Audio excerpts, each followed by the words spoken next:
Exodus 3, 1-22. Exodus 3:1. Now Moses was tending the flock of Jethro his father-in-law, the priest of Midian, and he led the flock to the far side of the wilderness and came to Horeb, the mountain of God. Exodus 3:2. There the angel of the Lord appeared to him in flames of fire from within a bush. Moses saw that though the bush was on fire, it did not burn up. Exodus chapter 3 verse 3. So Moses thought, I will go over and see this strange sight, why the bush does not burn up. Exodus chapter 3 verse 4. When the Lord saw that he had gone over to look, God called to him from within the bush, Moses, Moses. And Moses said, Here I am.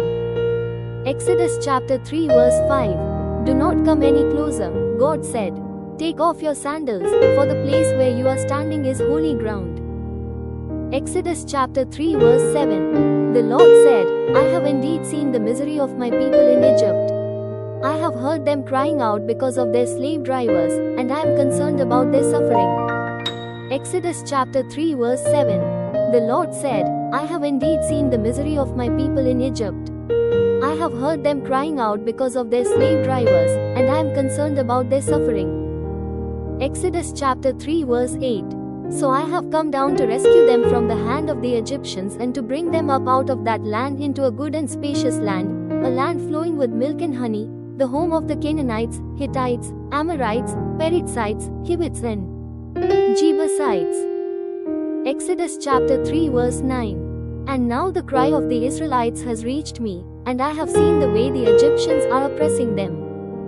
Exodus chapter 3 verse 10. So now, go, I am sending you to Pharaoh to bring my people the Israelites out of Egypt. Exodus chapter 3 verse 11. But Moses said to God, Who am I that I should go to Pharaoh and bring the Israelites out of Egypt? Exodus chapter 3 verse 12. And God said, I will be with you. And this will be the sign to you that it is I who have sent you. When you have brought the people out of Egypt, you will worship God on this mountain. Exodus chapter 3 verse 13. Moses said to God, Suppose I go to the Israelites and say to them, The God of your fathers has sent me to you, and they ask me, What is his name? Then what shall I tell them? Exodus chapter 3 verse 14. God said to Moses, I am WHOIAM. This is what you are to say to the Israelites, I am has sent me to you. Exodus chapter 3 verse 15. God also said to Moses, Say to the Israelites, The Lord, the God of your fathers, the God of Abraham, the God of Isaac and the God of Jacob, has sent me to you. This is my name forever, the name you shall call me from generation to generation.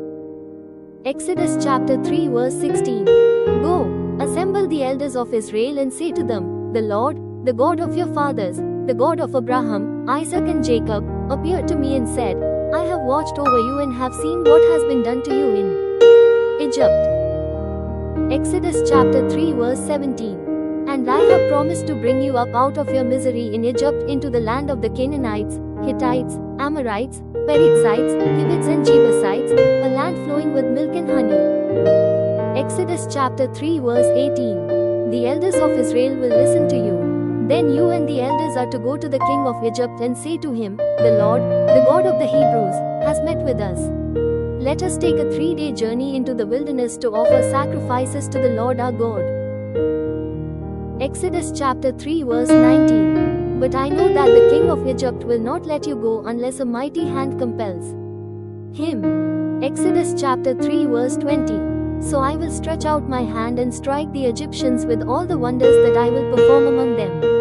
After that, he will let you go. Exodus chapter 3 verse 21. And I will make the Egyptians favorably disposed toward this people, so that when you leave you will not go empty-handed. Exodus chapter 3 verse 22. Every woman is to ask her neighbor and any woman living in her house for articles of silver and gold and for clothing, which you will put on your sons and daughters. And so you will plunder the Egyptians.